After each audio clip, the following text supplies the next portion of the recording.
الحمد لله نحمده ونستعينه ونستغفره ونعوذ بالله من شرور أنفسنا ومن سيئات أعمالنا من يهده الله فلا مضل له ومن يضلل فلا هادي له وأشهد أن لا إله إلا الله وحده لا شريك له وأشهد أن محمدا عبده ورسوله أما بعد فإن خير الحديث كتاب الله وخير الهدي هدي محمد صلى الله عليه وسلم وشر الأمور محدثاتها وكل محدثة بدعة وكل بدعة ضلالة وكل ضلالة في النار. أعوذ بالله من الشيطان الرجيم. بسم الله الرحمن الرحيم. وأوحينا إلى موسى أن أسر بعبادي إنكم متبعون فأرسل فرعون في المدائن حاشرين إن هؤلاء لشرذمة قليلون وإنهم لنا لغائظون وإنا لجميع حاذرون فأخرجناهم من جنات وعيون وكنوز ومقام كريم كذلك وأورثناها بني إسرائيل فأتبعوهم مشرقين فلما تراءى الجمعان قال أصحاب موسى إنا لمدركون قال كلا إن معي ربي سيهدين فأوحينا إلى موسى أن اضرب بعصاك البحر. محترم حاضرین، پچھلے ہفتہ مسجد ایوب میں نے اس موضوع پر خطاب کیا، کچھ باتیں پیش کی قرآن اور حدیث کے نصوص کے حوالے سے کہ اللہ رب العالمین کی یہ بہت بڑی نعمت اور اس کی ربوبیت کا حصہ اس کی کرم فرمائی ہے کہ اس نے انسانوں کی ہدایت کے لیے انبیاء اور رسولوں کا اہتمام فرمایا. ایسی شخصیات جو دنیائے انسانیت کے لیے ہدایت اور رہنمائی کا کام انجام دیں، اور اس طبقے کو اللہ رب العالمین نے ہر اعتبار سے منتخب فرمایا، اعلیٰ ترین مقام عطا فرمایا. قرآن و حدیث میں انبیاء اور رسولوں کے تعلق سے جو باتیں بیان کی گئی ہیں، اس بنیاد پر ان پر ہمیں اور آپ کو ایمان لانا ضروری ہے، جو ہمارے ایمان کے ارکان میں سے ایک رکن ہے.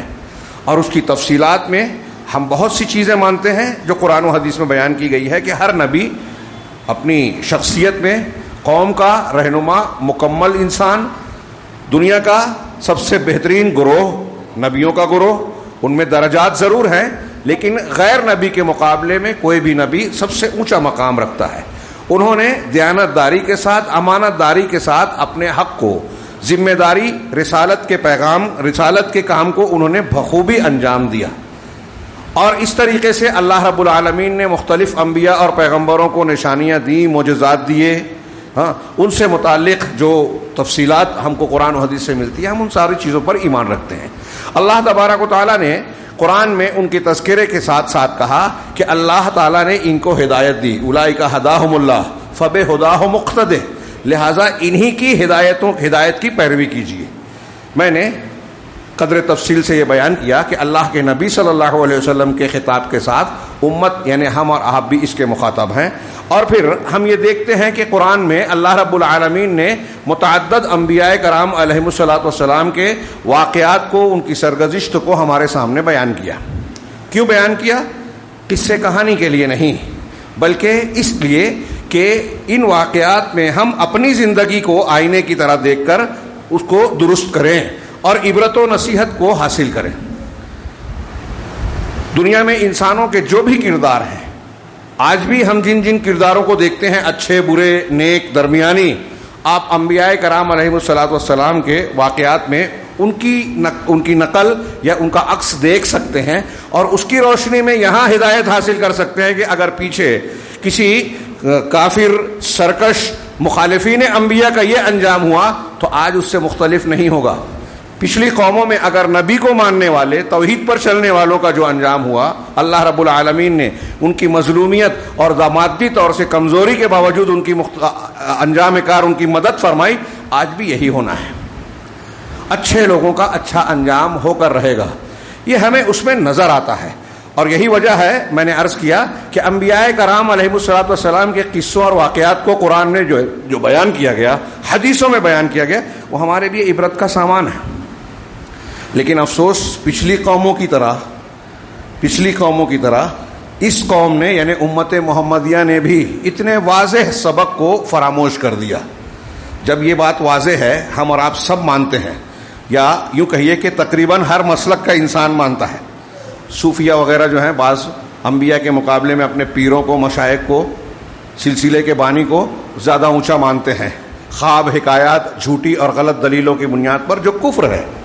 نبی سے بہتر اگر کسی نے کسی کو مانا تو اس میں کوئی اختلاف نہیں ہے کہ یہ کفر ہے. تو اب تمام لوگ جب یہ مانتے ہیں کہ انبیاء کرام سب سے بہتر، سب سے اونچے ہیں، اور ان کا کردار، ان کے شخصیت اور ان کی تعلیمات کا بنیادی حصہ قرآن و حدیث میں موجود ہے، تو بتائیے کہ ہم اسے چھوڑ کر دوسری چیز کی طرف اگر جاتے ہیں تو اسے کیا کہا جائے گا؟ ایک طرف بہتر اور یقینی چیز کہ یہاں کوئی خامی غلطی کا معاملہ ہی نہیں ہے. اللہ تبارک و تعالیٰ نے سرٹیفکیٹ اور پروانہ دیا کہ یہ انبیاء کرام تمہارے لیے اسوہ ہیں، نمونہ ہیں. ابراہیم اور ان کے ساتھیوں میں جب انہوں نے اپنی قوم سے یہ کہا کہ ہم تمہارے شرک اور جن کی تم عبادت کرتے ہو، شرکا، ان تمام لوگوں سے ہم بری ہیں، تو تمہارے لیے ان انبیاء میں نمونہ ہے، یہ اللہ کہہ رہا ہے. اور ہم نے یہ بنا لیا، کسی نے کسی کو امام بنا لیا، کسی نے کسی کو جو ہے اپنا پیشوا، مشائخ کے طور پر بنایا، سلسلے باندھ دیے، ہر ایک نے اپنی اپنی نسبت اختیار کر لی. اب ان کو اس بات سے کوئی سروکار نہیں ہے کہ انبیاء کی تعلیمات کیا ہے، ان کا کردار کیا ہے. پڑھتے بھی نہیں.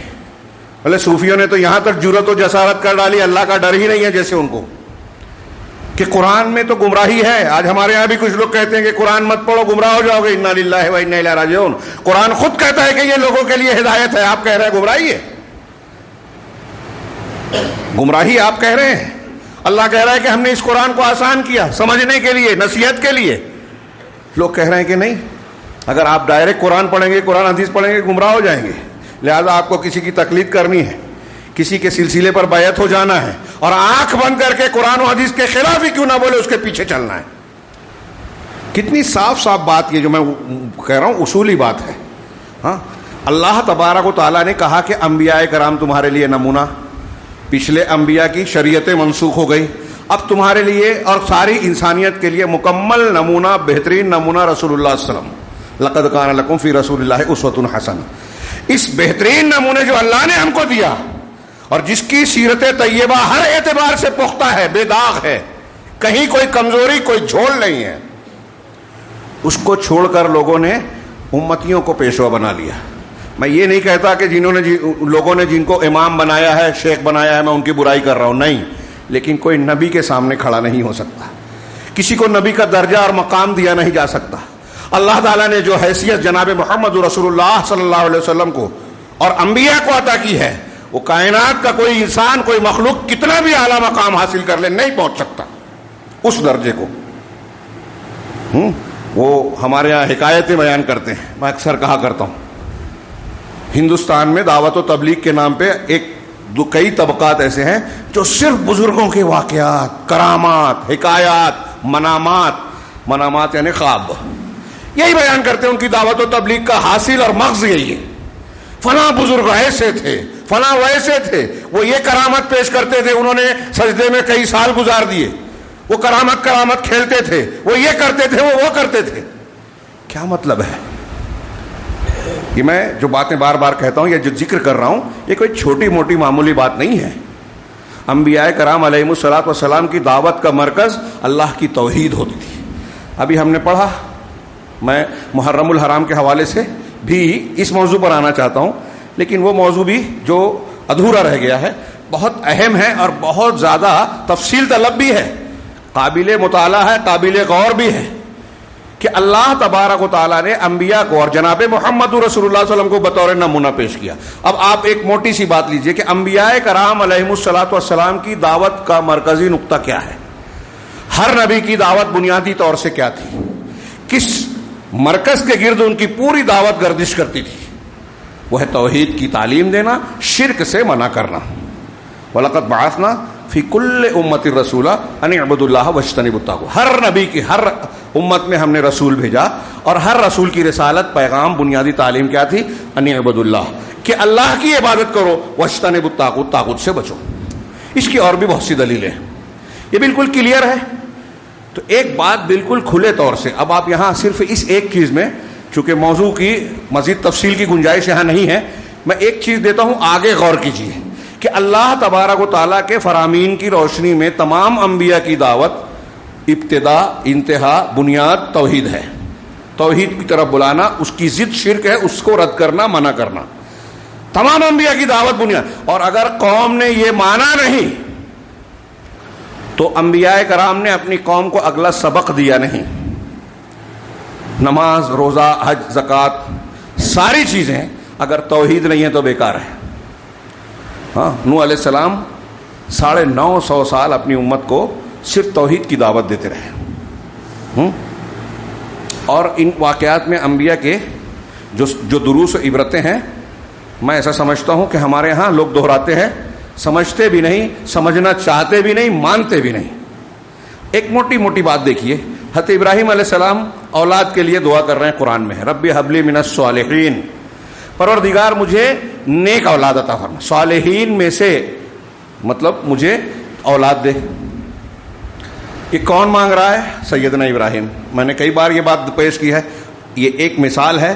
جتنے انبیاء کرام کی دعائیں ہیں ان سب پر غور کیجیے کہ انبیاء کرام اللہ سے مانگ رہے ہیں، بیٹا مانگ رہے ہیں، بیٹی مانگ رہے ہیں، نیک اولاد.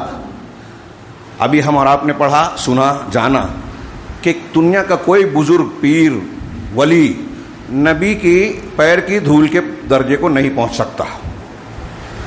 اب نبی خود اولاد اللہ سے مانگ رہے ہیں، اس کا مطلب ان کی طاقت نہیں ہے کہ خود اولاد حاصل کریں.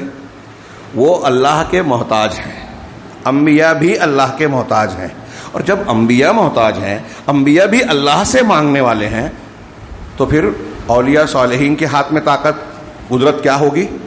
کیا وہ اللہ تبارک و تعالیٰ کی جگہ اللہ نے ان کو کچھ ڈپارٹمنٹ دے دیا ہے کہ فلاں جو ہے اولاد دے گا، فلاں روزی دے گا، فلاں بیماری سے شفا دے گا، فلاں مصیبت اور مشکل کو دور کرے گا، وہ خواجہ ہے، وہ قطب ہے، وہ بندہ نواز ہے، وہ غریب نواز ہے، وہ فلاں ہے.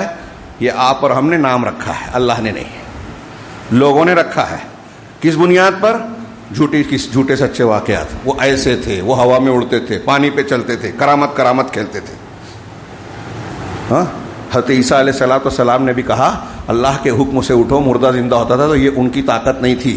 معجزہ، کرامت، صاحب معجزہ جس نے پیش کیا، اس کی طاقت نہیں ہے، اللہ کی طرف سے ہے. یہ ہمارے عقائد کا حصہ ہے، بنیاد. لیکن عقیدہ پڑھنے سیکھنے کی ہم کو توفیق کہاں؟ ہم سمجھتے ہیں علامہ ہے. بہت سی خامیاں، غلطیاں آپ کو نظر آئے گی. جو لوگ سمجھ رہے ہیں کہ میں بہت جانتا ہوں، ان کے یہاں جہالتیں ہیں. تو یہاں حاصل کلام انبیاء کا مقام سب سے اونچا، وہ قرآن میں جگہ جگہ ہے. مختلف انبیاء کرام کے واقعات میں تقریباً ہر نبی کا معاملہ ملے گا اللہ سے مانگ رہے ہیں. مطلب وہ محتاج ہے، دینے والا اللہ ہے. ساری قدرت، طاقت، اختیار، تدبیر، ربوبیت اللہ کی ہے. یہ ان واقعات میں ہم کو درس مل رہا ہے. اب ان انبیاء کی ہم کو پیروی کرنی ہے. اور میں نے گزشتہ ہفتہ یہ پیش کیا کہ یہ ہمارے حالات، واقعات سے ہٹ کر کوئی بحث نہیں ہے کہ آپ یہ سمجھے کہ میں کوئی ایسا موضوع پیش کر رہا ہوں، ایسی تفصیل جس کی ہم کو ضرورت نہیں ہے. یہ ہمارے دین کی بنیادوں میں سے ہے اور ہماری زندگی کے ہر وقت اور ہر معاملے سے کنیکٹڈ ہے. اگر آج ہم کسی مسئلے میں پریشان ہیں، وہ گھر میں ہوں، محلے میں ہوں، شہر میں ہوں، ملک میں ہوں، دنیا میں ہوں، ہمیں انبیاء کرام علیہ السلام کے واقعات میں اس کے سلسلے میں رہنمائی ملے گی. مسلمانوں پر ظلم ہو رہا ہے، مارا کاٹا جا رہا ہے، ان کے گھر پر بلڈوزر چلا دیا گیا. ہاں، کہیں کوئی شہر اور کوئی ریاست جل رہی ہے، کوئی ظلم کر رہا ہے، بے روزگاری ہے، آپس کے جھگڑے ہیں، جو بھی مسئلہ ہے. ہاں، انبیاء کرام علیہ السلام کے واقعات میں ہمارے اور آپ کے لیے نمونہ ہے. اس سے پہلے والا خطبہ میں نے دعا پر دیا کہ اگر مسلمان کے پاس کچھ نہیں ہے تو حضرت یونس علیہ السلام کا واقعہ، حضرت ایوب علیہ السلام کا واقعہ، بیماری میں، مچھلی کے پیٹ میں، دیکھیے کوئی سہارا نہیں ہے، اللہ سے مانگ رہے ہیں. دعا ہے ہمارے پاس. یہ ہتھیار مسلمان ہر حال میں استعمال کر سکتا ہے اور بہت مضبوط ہتھیار ہے اگر ہم اس کو سمجھ سکیں. معمولی نہیں ہے. ہم سمجھتے اس سے کیا ہوگا، لوگ اس کو غیر ضروری سمجھتے ہیں. سیاسی طاقت، فلاں طاقت، ڈھیما طاقت، اس کے پیچھے مرے جا رہے ہیں. ہم واقعہ پڑھتے ہیں کہ 3 لوگ غار میں پھنس گئے, دعا مانگی, تینوں نے ایک ایک کی دعا پر جو ہے چٹان تھوڑی تھوڑی سرکتی چلی گئی, راستہ بن گیا. اس دعا سے چٹان سرک رہی ہے اور ہم سمجھ رہے ہیں دعا سے کچھ نہیں ہوتا. روحانی قوت کو ہم اہمیت ہی نہیں دیتے, ایمانی قوت کو پر توجہ ہی نہیں دیتے. اگر ان چیزوں پر توجہ دے تو مسلمان, آج میں بار بار یہ جملے دہرا رہا ہوں دروس میں, خطبات میں, کہ آج عام مسلمان ہی نہیں, خاص مسلمان ہمارے لیڈران اور پیشوا بھی ڈرے سہمے ہوئے ہیں. ہاں, آپ تفصیل میں جائیں گے تو یہ میرا جملہ سمجھ میں آ جائے گا کہ لوگوں پر خوف طاری ہے. ہاں, یہ ڈرنے کی ضرورت نہیں ہے. ہاں, ڈرنے والی ذات جس سے ڈرنا چاہیے اللہ ہے. اور کس بنیاد پر؟ گناہ سے. اگر آپ کو ہم کو ڈرنا ہے تو اپنے گناہوں کی وجہ سے اللہ کا خوف ہونا چاہیے اور کچھ نہیں. جب اللہ ناراض ہوگا تو وقت کی چھوٹی سے چھوٹی چیز, اللہ کا چھوٹی سی مخلوق بھی ہم کو تباہ کر سکتی ہے. ایک بارش, ایک سیلاب, ایک جانور کا حملہ, ہاں, آپ کا چھت گر جائے, آپ کی زمین پھٹ جائے, آپ اس میں سما جائیں, کہیں کچھ بھی ہو سکتا ہے. اللہ ناراض ہے تو. اور اگر اللہ بچانے پہ آ جائے, بچانا چاہے, اس کی فیصلہ ہو کہ آپ کو نقصان نہیں پہنچانا ہے, تو کوئی میزائل والا ہو, نیوکلیئر ہتھیار کا حامل جو ہے ملک ہو, آپ کا ہمارا کچھ نہیں بگاڑ سکتا. وقت کا کوئی فرعون اور نمرود. تو میں یہ عرض کر رہا تھا کہ ان انبیاء کرام علیہم الصلاۃ والسلام کی دعوت میں ہمارے لیے نمونہ ہے. میں نے اس میں ایک نمونہ پیش کیا کہ سب سے بنیادی تعلیم انبیاء کی توحید ہے. آج آپ ایک سرسری جائزہ لیجیے, میری آواز جہاں تک پہنچے میری اس بات پر غور کریں کہ مسلمانوں میں بہت سی تنظیمیں ہیں, فرقے ہیں, گروہ ہیں, مسلک ہیں, سلسلے ہیں. آپ غور کیجئے, جائزہ لیجئے ایک ٹھنڈے دماغ سے قرآن اور حدیث کی اس تعلیم کو, اس نمونے کو, کہ اللہ نے ہم کو اور آپ کو کہا ہے کہ انبیاء کی اقتداء کیجئے, ان کی پیروی کیجئے, ان کے طریقے پہ چلنا ہے. نبی صلی اللہ علیہ وسلم کو کہا اور ان کے واسطے سے ہم کو کہا. یہ واضح ہے کہ انبیاء کے طریقے پہ چلنا ہے. انبیاء کی تعلیم کی بنیاد توحید ہے, شرک کا رد ہے. اب آج ہم مسلمانوں کو دیکھیں, یہود نصارہ ان لوگوں کو چھوڑیے, مسلمانوں کو دیکھیے جو قرآن مانتے ہیں, جناب محمد رسول اللہ علیہ وسلم پر ایمان لانے, محبت رکھنے کا دعویٰ کرتے ہیں, اور بہت سی دینی تنظیمیں, بڑے بڑے پروگرام, مظاہرات ہوتے ہیں. ہم تو یہ کر رہے ہیں, ہم تو اتنی بڑی کانفرنس کر رہے ہیں, ہماری اتنی تعداد ہے, اتنی چلت پھرت ہے, فلاں اتنے ٹی وی چینل پہ آتے ہیں, فلاں نے اتنی کتابیں لکھی. ہاں, ان مسلمانوں میں کتنی جماعتیں ہیں جن کی دعوت و تبلیغ کی بنیاد انبیاء کرام علیہم الصلاۃ والسلام کے طریقے اور منہج کے مطابق توحید پر ہے. آپ نام لیتے جائیے, میں نام لوں گا تو لوگ کہیں گے فلاں کا نام لے رہے. جو بھی تنظیم ہے مسلمانوں میں جو کام کر رہے ہیں, ان میں دیکھیے توحید کی اہمیت انبیاء کی طرح, رسول اللہ صلی اللہ علیہ وسلم کی طرح. آپ مثال کے طور پہ بخاری مسلم کی بڑی مشہور حدیث ہے, بار بار آپ سن چکے ہیں. حضرت معاذ بن جبل رضی اللہ تعالیٰ عنہ کو جب یمن بھیجنے لگے تو آپ نے کیا کہا ان سے, یا معاذ انک تأتی قوما من اہل الکتاب, ہاں, کہ آپ اہل کتاب کی ایک جماعت کے پاس آ رہے ہیں, قوم کے پاس آ رہے ہیں. ہاں, فلیکن اول ما تدعو الیہم شہادۃ اللہ الہ الا اللہ. لہذا سب سے پہلی چیز جس کی طرف آپ دعوت دیں گے, فلیکن یا فلتکن, ہاں, وہ لا الہ الا اللہ کی گواہی ہے, اور اس بات کی گواہی کہ میں اللہ کا رسول, محمد اللہ کے رسول صلی اللہ علیہ وسلم. سب سے پہلے اس بات کی گواہی. آگے اللہ تعالیٰ, اللہ کے رسول نے کیا کہا ان سے, دعوت و تبلیغ کی تعلیم دے رہے ہیں, کیسے دعوت دینا ہے. فَإِنْهُمْ أَطَاعُوكَ لِذَلِكَ, اگر وہ تمہاری اس بات کو مان لے, اس کو تسلیم کر لے کہ ہاں اللہ کے سوا کوئی لا الہ الا اللہ محمد رسول اللہ پر ایمان لے آئیں, اگر یہ مان لیں, فَأَعْلِمْهُمْ أَوْ فَأَخْبِرْهُمْ أَنَّ اللَّهَ افْتَرَضَ عَلَيْهِمْ 5 صَلَوَاتٍ فِي كُلِّ يَوْمٍ وَلَيْلَةٍ أَوْ كَمَا وَرَدَ فِي الْحَدِيثِ. تب انہیں یہ بتانا کہ اللہ تعالیٰ نے ہر رات اور دن میں 5 وقت کی نماز ان پر فرض کی ہے. فَإِنْهُمْ أَطَاعُوكَ لِذَلِكَ, اگر یہ بات مان لیں تب بتانا کہ اللہ نے ان کے مال میں زکوٰۃ فرض کی ہے, صدقہ جو ان کے مالداروں سے لیا جائے گا, غریبوں میں بانٹا جائے گا. ترتیب پر غور کیجیے, اس میں کئی چیزیں ہیں کہ سب سے پہلے مخاطب کو دعوت سب سے اہم چیز کی دی جائے گی, اور سب سے اہم چیز توحید ہے, توحید و رسالت. یہ عقیدہ اور منہج درست کرنے والی چیز ہے. جب آپ توحید پر ہیں تو عقیدہ درست کر رہے ہیں, رسالت کو مانا تو آپ کا منہج اور طریقہ طے ہو گیا کہ اس گاڑی میں آپ کو زندگی کا سفر کرنا ہے، فلاں بزرگ اور فلاں راستہ اور فلاں مسلک اور فلاں سلسلہ نہیں، نبی کا طریقہ ہونا چاہیے۔ اتنی موٹی سی بات قوم کو، ملت کو، امت کے بڑے طبقے کو سمجھ میں نہیں آتی، اور میں یہ کہہ رہا ہوں اسے اختلافی مسئلہ کہیں گے۔ صاف سیدھی تعلیم ہے، یہ صراط مستقیم ہے۔ تو اللہ تعالیٰ، اللہ کے رسول کہہ رہے ہیں کہ سب سے پہلے یہ بتانا کہ اللہ کے سوا کوئی معبود برحق نہیں ہے۔ ہمارے یہاں لوگ کہہ رہے ہیں کہ نہیں نہیں نہیں نہیں، مسئلے میں پڑھنے ہی نہیں ہے، فضائل بیان کرو، مسائل میں مت پڑھو۔ کوئی کہہ رہا نہیں نہیں، مسلمانوں کو طاقت حکومت بنانی ہے، اقتدار اور حکومت الہیہ قائم کرنی ہے، نافذ کرنا ہے حکومت اسلام کو، اس کے لیے طاقت ضروری ہے، طاقت کے لیے اتحاد ضروری ہے، اور اتحاد کرنا ہے تو یہ مسئلے توحید کے، شرک کے اور فلاں کے مت چھڑو، فاتحہ پڑھو کہ مت پڑھو، میلاد کرو کہ نہ کرو، شرک کرو کہ نہ کرو، بدعت کرو کہ نہ کرو، ایک ہو جاؤ۔ یہ جو شرک اور بدعت والا جملہ وہ نہیں کہتے، یہ میں کہہ رہا ہوں، یعنی ان کے قول کا نتیجہ یہی ہے، وہ مانے یا نہ مانے، ناراض ہوں، بات یہی ہے، نتیجہ یہی ہے۔ یہ میں نے دو ایک جملے بتائے۔ اب کوئی تصوف کے ذریعے سے اسلام اور جنت چاہتا ہے، کوئی فلاں اور فلاں کے راہ، نبی کے طریقہ نہیں ہے یہ سب۔ میں صرف ایک موٹی سی مثال، بنیادی مثال دے کر یہ سمجھانا چاہ رہا ہوں میری ہر اس شخص کو جس کے کانوں اور دلوں تک آواز پہنچے۔ کانوں تک تو پہنچتی ہے، دلوں تک اللہ پہنچاتا ہے۔ ہاں، توفیق اللہ کی طرف سے کہ وہ یہ غور کرے کہ انبیاء کی اتباع کرنی ہے۔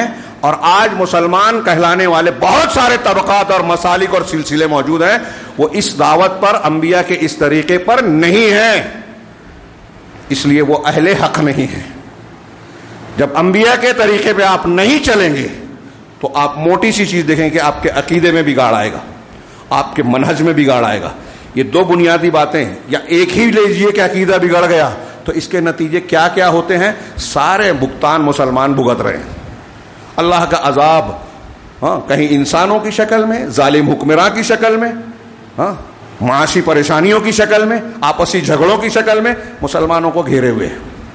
کہیں سیلاب ہے، کہیں طوفان ہے، کہیں خشک سالی ہے، کہیں بے روزگاری ہے، عذاب کی مختلف شکلیں ہیں۔ لیکن یہ ہمارا ایمان ہے کہ یہ ہمارے کرتوتوں کے نتائج ہیں۔ اگر مسلمانوں کے گھر پر بلڈوزر چل رہے ہیں تو یہ مت سوچئے اللہ کی مدد نہیں آ رہی ہے، یہ سوچئے کیوں نہیں آ رہی ہے۔ ہاں، لوگوں نے اس طرح کے سوالات اٹھائے۔ تو میں عرض کر رہا تھا کہ انبیاء کا طریقہ ہم نے اختیار ہی نہیں کیا جس کا اللہ نے حکم دیا، اور آج بڑے بڑے مسلک، بڑے بڑے کام اور ڈنڈورے پیٹے جا رہے ہیں، دکانیں چلائی جا رہی ہیں، اخبارات میں رپورٹیں آتی ہیں، فلاں نے یہ کیا، کیس لڑا، فلاں کام کیا، ڈھیما کام کیا۔ ہاں، لیکن یہ بولنے کی توفیق، کل پہلی مرتبہ میں نے ہمارے یہاں کے MLA کا بیان دیکھا، بہت خوش ہوئی طبیعت کہ انہوں نے کہا وندے ماترم ہمارے دین کی، اسلام کی، ابو عاصم صاحب اور انہوں نے، میں نام اس لیے لے رہا ہوں کہ یہ اس کی حوصلہ افزائی ہونی چاہیے۔ بہت پہلے ہم کو یہ کرنا تھا کہ عقائد کے سلسلے میں جو ہماری تعلیمات توحید سے متصادم چیزیں اس کو واضح کر دے۔ ہاں، سنگ پریوار اور مسلمانوں کے دشمن ایسی چیزوں کی اسٹڈی آج مسلمانوں سے زیادہ رکھتے ہیں اور سوال اٹھا رہے ہیں کہ مسلمان یہ کیوں نہیں پڑھتا، یہ کیوں نہیں کرتا، جانتا ہے وہ کہ اسلامی تعلیم کے یہ خلاف ہے۔ ہاں، وندے ماترم اور جے بھومی پوجا والی جو کلمات ہیں، وہ پارلیمنٹ میں جو ہوا تھا کہ وہ فلاں کلمہ کیا جے، ہاں نہیں ایک دوسرا لفظ تھا مٹی کے لیے، ملک کے لیے، وہ جملہ نہیں کہہ سکتے، کچھ مسلمانوں نے کہہ دیا۔ ہاں، وہ ملک کو کہا کہ اس کو ہم پوجا کرتے ہیں۔ تو اس کی یہ ہماری ڈیوٹی اور ذمہ داری تھی، جماعتوں کی، دینی شخصیات کی، مسلم نمائندوں کی۔ جب ہم خود ہی نہیں جانیں گے تو ہم لوگوں کو کیا بتائیں گے، اپنے بچوں کی تربیت کیا کریں گے؟ میں یہ بنیادی طور سے عرض کرنا چاہتا ہوں، اور بڑی دردمندی کے ساتھ، کہ انبیاء کرام کی دعوت اور ان کی کردار کو ہم اگر دیکھیں تو ہمارے لیے زندگی کے ہر مسئلے کا حل موجود ہے، اور اس میں سب سے بنیادی چیز ہے توحید کو اختیار کرنا۔ اس ایک چیز کو اختیار نہ کرنا یا اپنے منہج کو درست نہ رکھنا، اس کے جو نتائج ہوتے ہیں نا، اس میں اگر آپ عنوان صرف طے کریں، اگر بولیں تو ایک ایک چیز پر ایک ایک ہفتہ ہو سکتا ہے کہ عقیدے کے بگاڑ سے اختلاف پیدا ہوتا ہے، عقیدے کے بگاڑ سے، منہج کے بگاڑ سے بدعتیں اور خرافات مسلمانوں کے اندر آتی ہیں، عقیدے اور اس کے بگاڑ سے جو ہے مسلمانوں میں عصبیت اور تعصب پیدا ہوتا ہے۔ آج ہمارے یہاں دیکھیے عصبیت اور تعصب، پھر گروہی عصبیت، علاقائی عصبیت، مختلف عصبیتیں ہیں برادری کی اور فلاں کی، یہ ہم آج پیش کرتے ہیں۔ ہاں، ہندوستان کے بہت سارے دلت اور غیر مسلم اس لیے مسلمان ہوئے کہ مسلمانوں میں اونچ نیچ نہیں ہے۔ ہاں، میرے پاس ابھی کچھ پچھلے ہفتے فون آیا کہ بنگال میں کچھ علاقے میں ایسے ہے کہ نہ مسلم ہے یا مسلمان ہے، ان کے ساتھ مسلمان بھید بھاؤ اختیار کرتے ہیں، وہ اپنی برادری میں ان کو قبول نہیں کرتے، شادیاں نہیں ہوتی ہیں کہ تم نیچ ہو، پست ہو۔ اسلام میں یہ کہاں ہے؟ ہاں، اللہ کے نبی صلی اللہ علیہ وسلم نے حضرت زینب بنت جہش کی شادی پہلے اللہ کے حکم سے حضرت زید سے کروائی جو آزاد کردہ غلام تھے، پھر ان سے طلاق ہونے کے بعد خود آپ نے نکاح کیا اللہ کے حکم سے۔ دو بڑی کہ منہ بولے بیٹے کا کوئی اعتبار نہیں ہے، آپ کے منہ بولے بیٹے تھے، تو آپ کی ان کی متعلقہ سے آپ کی شادی کر کے یہ بھی رد کروایا، اونچ نیچ کا بھی رد کروایا۔ اور یہ ایک ہی مثال نہیں ہے، ہمارے یہاں فقہ حنفی میں بھی ہے، حنفی مسلک کی کتابوں میں، کہ قریشی اور فلاں جو ہے ایک دوسرے کے کفو نہیں ہیں، یہ انصاری جلاح حائق کہتے ہیں اس کو عربی میں، اس کی شادی قریشی سے نہیں ہو سکتی، فقہ حنفی میں ہے، حنفی مسلک کی کتابوں میں ہے۔ انہوں نے حوالہ دیا کہ مسلم پرسنل لا والے بھی یہ کہتے ہیں، وہ کہتے ہیں، یہ کہتے ہیں اسلام کی یہ تعلیم نہیں ہے، اونچ نیچ اسلام میں نہیں ہے، ہرگز نہیں۔ ہاں، لیکن افسوس ہمارے یہاں عوام ہی نہیں، خواص بھی بعض علاقوں کے یعنی علماء اور اس درجے کے لوگ بھی اس کو مانتے ہیں۔ مسلمانوں میں اونچ نیچ صرف تقوی کی بنیاد پر ہے۔ ایسی 20 مثال ملے گی صحابہ میں۔ حضرت عبد الرحمن بن عوف قریشی ہے نا، اپنی سگی بہن کی شادی حضرت بلال سے کروائی، جو غلام تھے، حبشی تھے، سیاہ فام تھے۔ بہت سی مثالیں ملے گی۔ ہمارے یہاں لوگ بہت دینداری جھاڑتے ہیں ہندوستان میں، اور یہ دیکھیے کئی علاقے میں ایک پلیٹ میں 2 لوگ کھانا نہیں کھاتے، ہندوؤں کا اثر ہے، ہندوانہ تہذیب کا، جھوٹا نہیں پیتے کھاتے۔ ایسی کئی چیزیں ملے گی آپ کو۔ آپ سعودی عرب میں جائیے، وہاں کا 1 کروڑ پتی ارب پتی انسان، ایک عام آدمی اگر کھا کے اٹھائے اس کی جھوٹی پلیٹ میں کھانا کھانے میں مسلمان ہے تو کوئی آر محسوس نہیں کرے گا، آدھا گلاس پیا ہوا پانی وہ پی لے گا بلا کسی جھجک اور تردد کے۔ وہاں اسلام عمل میں نظر آئے گا آپ کو، جن کو ہم اسلام سے دور کہتے ہیں۔ 1 سے زیادہ شادی کا وہ مذاق نہیں اڑاتے، ہنسی نہیں اڑاتے، سنت ہے، اجازت ہے، بہت سے مسائل کا حل عمل کرتے ہیں۔ ہاں، ہمارے یہاں دوسروں کا اثر ہے ہم پر، بات تھوڑی پھیل گئی، لیکن اس تناظر میں ہے کہ انبیاء کی دعوت سے جب آپ ہٹیں گے، انبیاء کو آپ اپنا مرکز ہدایت اور اپنا نمونہ نہیں مانیں گے، تو ساری برائیاں آہستہ آہستہ ہمارے عقیدے اور عمل میں آتی جائے گی۔ اور نتیجہ کیا نکلے گا کہ ایک طرف ہم دکھاوا میں، ہم آج دیکھ رہے ہیں کہ اسلام اور مسلمان ہونے کا دعویٰ تو بہت ہے کہ ہم مسلمان ہیں، اسلام ہے، لیکن حقیقی اسلام مسلمانوں کے بیچ میں اجنبی ہے۔ بدأ الاسلام غریبا وسیعود کما بدا، کہ اسلام اجنبیت کی حالت میں، کئی تفسیر میں سے ایک یہ زیادہ مشہور یہی ہے، اجنبیت کی حالت میں شروع ہوا، اور اللہ کے رسول نے فرمایا کہ ان قریب ایسے ہی لوٹ آئے گا کہ آپ صحیح اسلام پر عمل کریں گے، لوگ کہیں گے ارے یہ کیا نئی چیز لایا ہے، جبکہ وہی پرانی ہے، وہی پرانی چیز ہے، لیکن اس کو لوگ اجنبی محسوس کریں گے، نیا محسوس کریں گے۔ یہ جہالت کا نتیجہ ہے، اصل اسلام کے لوگوں میں کمیاب ہو جانے کا نتیجہ ہے۔ اس کی تعلیمات چھوڑ کر لوگوں نے رسم و رواج کو، اکثریت کو، لوگوں کے دیکھا دیکھی والے اسلام کو اسلام سمجھ رکھا ہے۔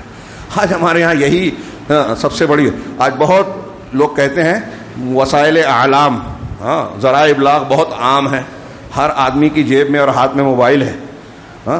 دنیا کی لائبریریاں ہمارے یہاں بٹن پہ ہے، لیکن لائبریری اور کتاب کون پڑھتا ہے؟ ہمارے یہاں لوگ موسیقی گانے سنتے ہیں، فضول کی بحث اور مباحثہ کرتے ہیں۔ ایسے مسائل میں ہمارے نوجوان، ہماری نسل زیادہ سر کھپاتی ہے جس سے اس کا تعلق ہی نہیں ہے۔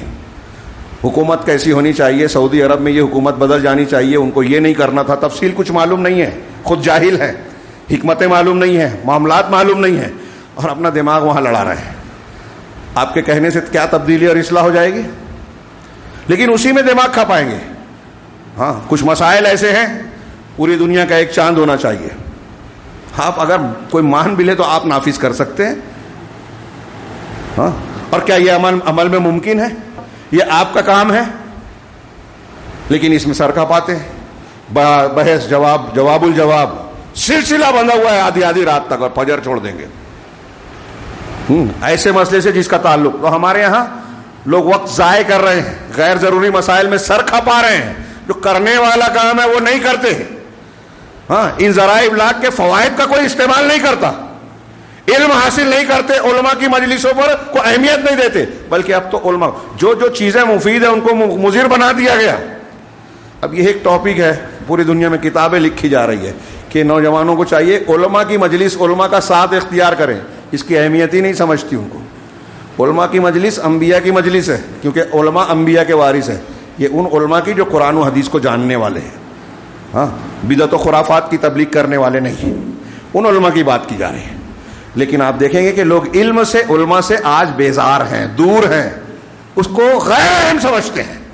ان کے لیے دنیا کے بہت سے بیکار امور بڑی اہمیت کے حامل ہیں. گھنٹوں موبائل پر رہیں گے, غیر ضروری بلکہ نقصان دہ گناہ والے پروگرام دیکھیں گے. لیکن قرآن و حدیث کے دروس سننے کے لیے, جمعہ کے خطبوں کو 5 منٹ زیادہ سننے کے لیے بڑا بھاری پڑے گا, بڑا بوجھل محسوس ہوگا.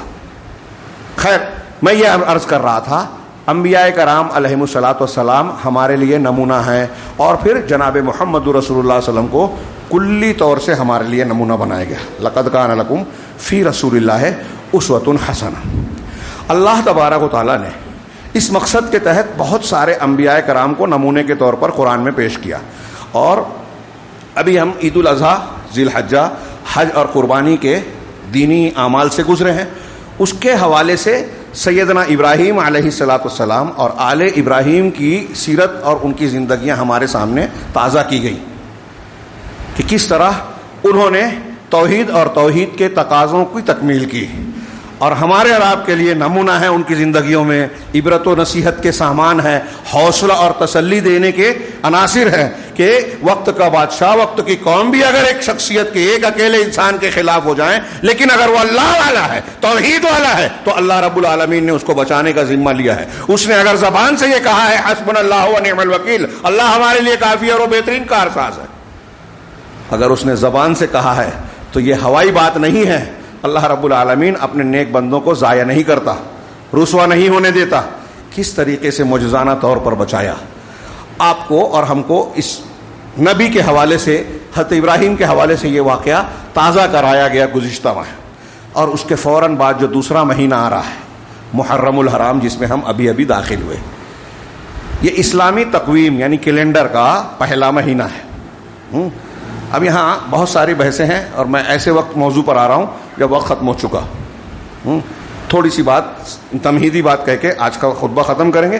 انشاءاللہ آئندہ ہفتہ اس موضوع پر جو ہے گفتگو کریں گے کہ اللہ تبارک و تعالیٰ نے محرم الحرام, اس کے بعد جو مہینہ ہے, اس کی کیا حیثیت ہے ہم کو اور آپ کو واضح کی.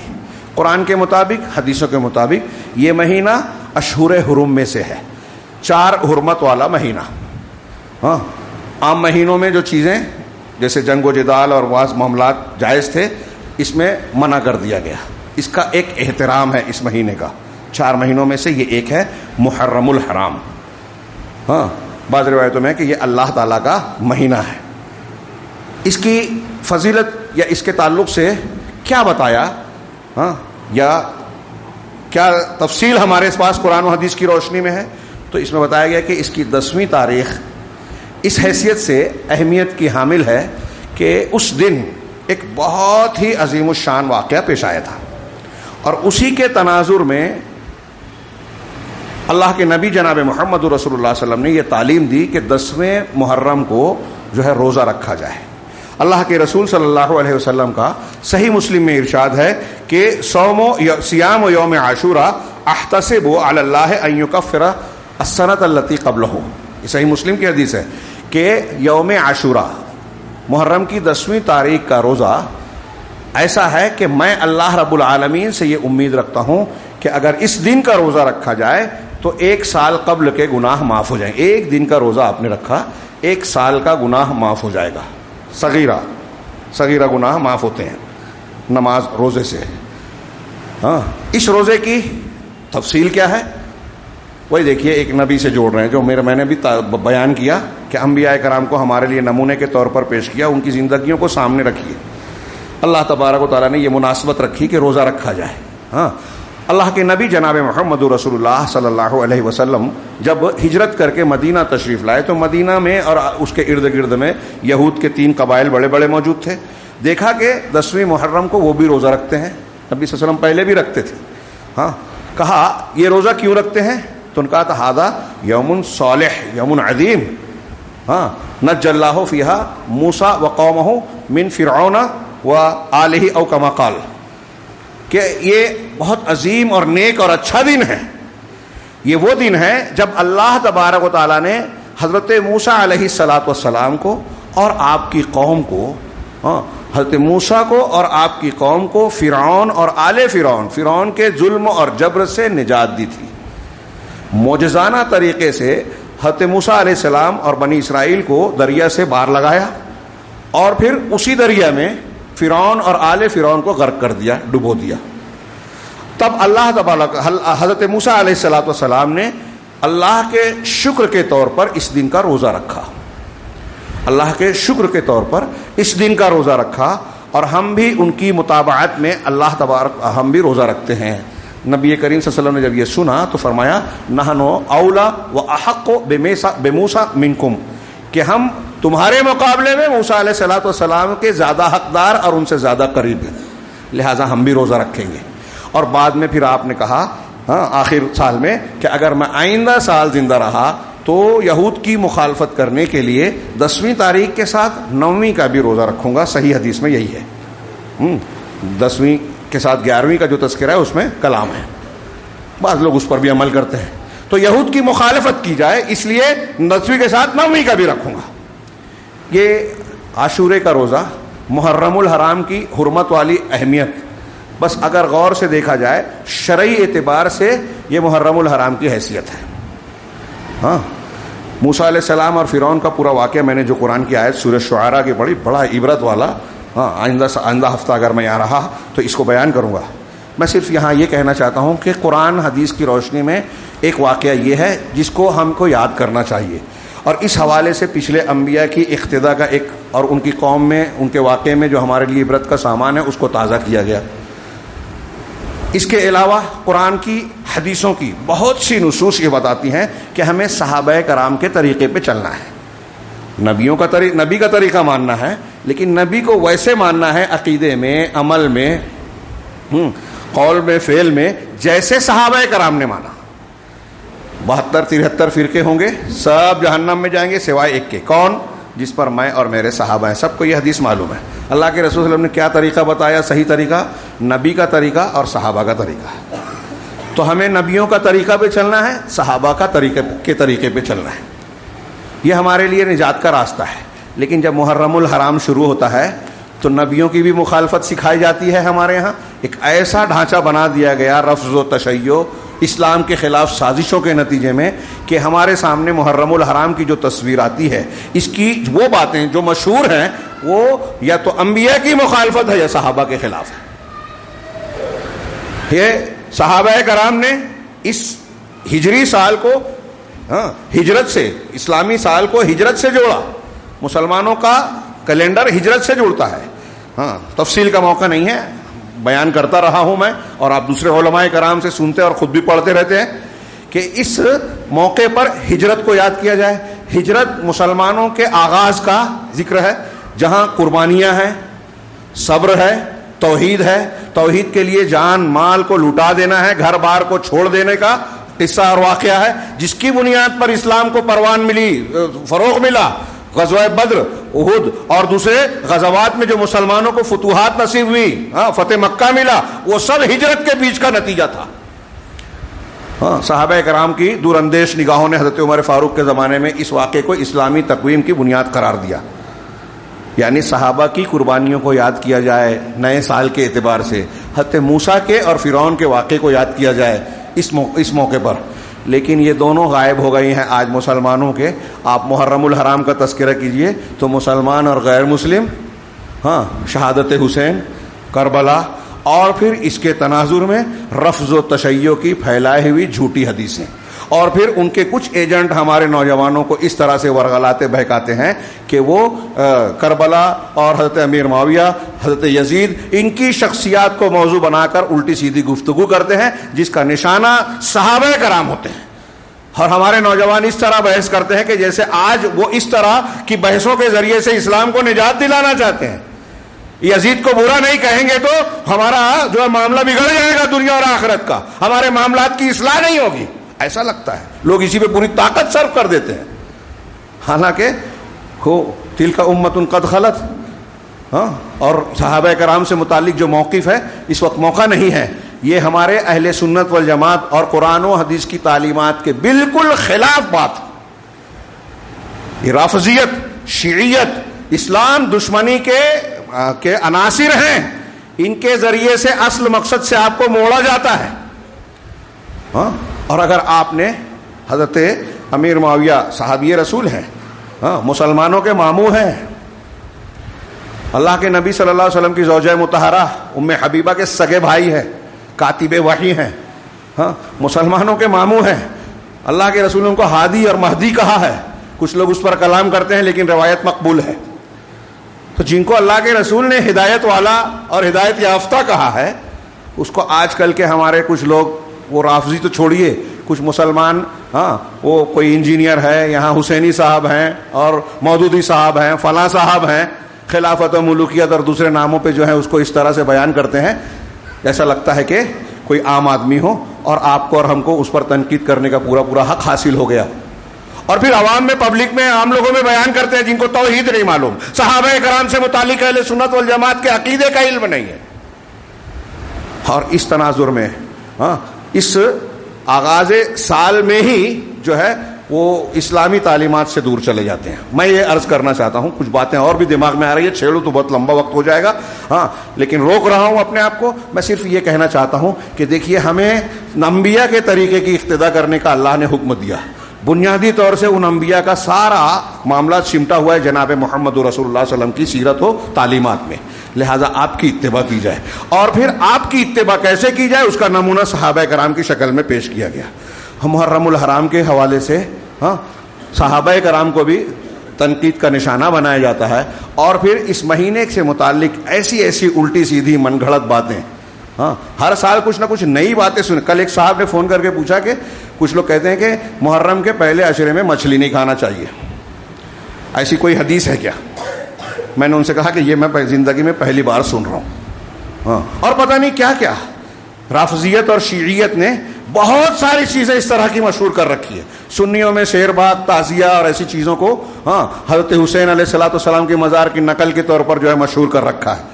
اور اس کے تعلق سے بناوٹی احکامات ہیں. ہمارے شہر مالیگاؤں میں کچھ اور ملیں گے، برہان پور میں کچھ اور ملیں گے، کہیں اور لکھنؤ میں جائیں وہاں کچھ اور احکامات میں، کیونکہ یہ بدعت ہے، شریعت سے نہیں ہے. رافضیوں، شیعوں کی اور اللہ کے رسول، صحابہ، تابعین، طب تابعین اور ان کے بہت بعد میں ایجاد کی ہوئی تیمور لنگ ہندوستان میں لایا، اور اس سے پہلے جو ہے ایک شیعہ نے، ابن معیز نے جو ہے شروعات کی تھی اس کی. ایسی چیزوں کے حوالے سے محرم کا تعارف کیا جاتا ہے، لیکن حقیقی تعارف، عبرت کا سامان ہمارے لیے ان واقعات میں ہے جو قرآن و حدیث سے میں مذکور ہیں. واقعہ کربلا اللہ کے رسول صلی اللہ علیہ وسلم کی وفات اور دین مکمل ہونے کے 50 سال بعد رونما ہوا. انشاءاللہ ان چیزوں کی تفصیلات ہم آئندہ ہفتوں میں پروگراموں میں سنیں گے اور جانیں گے. اللہ سے دعا ہے کہ وہ ہمیں صحیح دین کو جاننے اور اس کے مطابق عمل کرنے کی توفیق عطا فرمائے، اور اسی پر زندہ رکھے، اسی پر موت دے. اس کی برکت سے دنیا میں بھی فتنوں اور ہر قسم کے عذاب سے محفوظ رکھے، اور مرنے کے بعد بھی ہر قسم کے عذاب سے محفوظ رکھے. اقول قولی ھذا واستغفر اللہ لی ولکم ولسائر المسلمین وصلی اللہ علی نبینا محمد. بارک اللہ لنا ولکم فی القرآن المجید ونفعنا وإیاکم بالآیات والذکر الحکیم. انہ تعالی جواد کریم ملک بر غفور رحیم.